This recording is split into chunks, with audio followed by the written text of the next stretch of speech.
The Ghostlands, a land caught between life and death, forever scarred by Arthas' march on Quel'Thalas. For years, its crimson skies and twisted forests have stood as a reminder of a war long past. But with midnight taking us to Quel'Thalas, and the void shadow threatening the Sunwell, Ghostlands may finally get the rework it's been waiting for since 2007. Right now, Ghostlands exists in a time bubble, forever stuck in the Burning Crusade era. The Blood Elves of Tranquillin and their Forsaken allies push against the Scourge holdouts in Deatholme. Darkhan Drathir has been struck down, but the land itself, it's still tainted. The forests are hushed, the sky is unnaturally red, and the dead scar cuts through the heart of the zone like an open wound. Strategically, Ghostlands is vital. It's the first defensive line before reaching Eversong Woods and Silvermoon. Any enemy force coming from the south has to pass through here, which makes it the perfect staging ground for the events of Midnight. In Midnight, the Void isn't just an abstract threat, it's possibly coming for the Sunwell itself. In Ghostlands, it's the natural invasion path.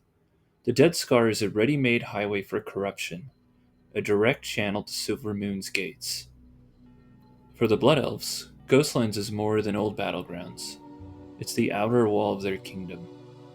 Reclaiming and fortifying it could mean testing new Sunwell-infused wards, arcane siege defenses, and elite rangers trained to counter the Void's magic. The Forsaken, long tied to this land through Sylvanas' past, might lend support, but this fight would be led and defined by Quel'Thalas itself. A Ghostlands rework could finally unify Quel'Thalas into a seamless, flyable continent. No more invisible walls at the southern border, just a living, breathing region where the Blood Elf homeland connects naturally to the rest of the Eastern Kingdoms, especially with the portal that's been sitting there for years. Imagine environmental storytelling everywhere. Farstrider lodges reinforced with enchanted wards, new outposts built atop Old Scourge ruins, and in Deatholme itself, a seething tear into the void, pulsing with unstable energy. Maybe we even get phasing, one version before the invasion, one after the void breaches the land. Deatholme could even be transformed into a fully realized dungeon, serving either as a level-up experience during the early stages of the Midnight campaign, or as an entry-level, max-cap 5-man adventure where players delve deep into the heart of the Void's growing foothold, confronting both twisted creatures and the lingering remnants of dark magic. But it's not just the environment that would change. The factions moving into Ghostlands could redefine the entire conflict. There are so many forces that could converge on this one region.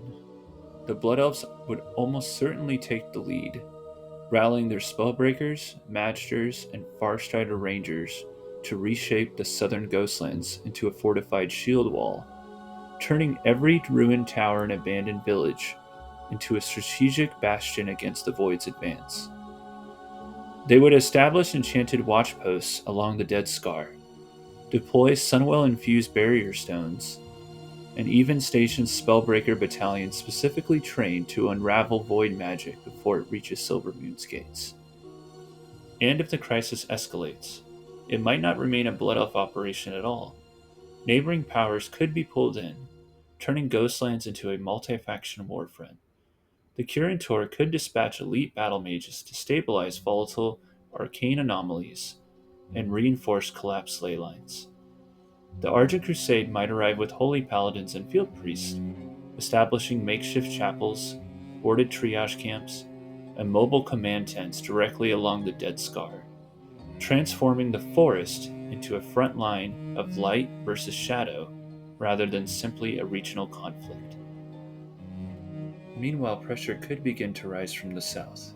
Scarlet Crusade splinters, marching out of the Plaguelands, might see the Void not as a political threat, but as the ultimate corruption, something to be purged with righteous fire and steel, even if it means burning half of Ghostlands to the ground. Zealots could clash with Blood Elf Rangers and Kirin Tor mages, believing everyone in the region to be tainted. And hidden among the ruins, something even more unsettling: pockets of void cultists, some possibly descended from Darkhand Drathir's original followers, performing forgotten rituals beneath Deatholme's shattered spires.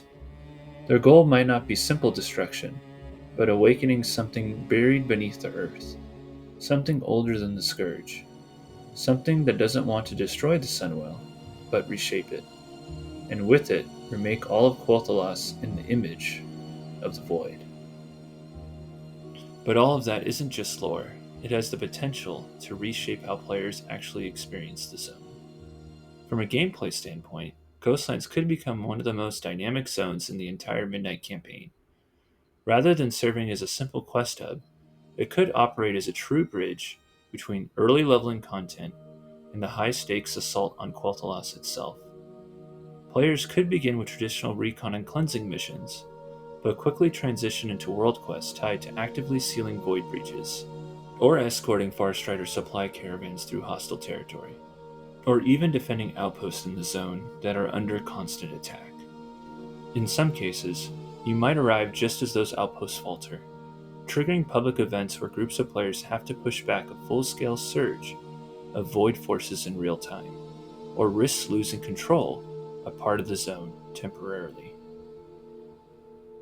Also, the open fields around Tranquillin could even turn into a rotating PvP hotspot, a shifting war front where Horde and Alliance skirmishes break out over supply lines and control points, only to be interrupted when a wave of void creatures bursts out of the Dead Scar and forces both factions into a temporary truce just to survive. It's the kind of zone that wouldn't simply be revisited now and then, it would evolve over the course of the expansion, with new enemy types, new public events, and even new story beats added as Midnight progresses, keeping Ghostlands relevant well into the endgame. And if all of that becomes reality, then Ghostlands isn't just a backdrop, it becomes the beating heart of Midnight's opening act.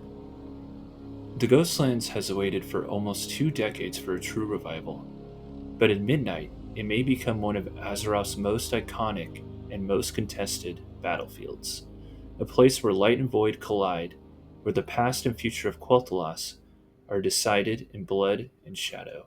The only question is, will we finally heal this broken land, or watch it fall into the void once and for all? If you've enjoyed this theory, thanks so much for watching, and don't forget to hit like and subscribe for more Midnight speculation content. And until next time, it's me, Mook.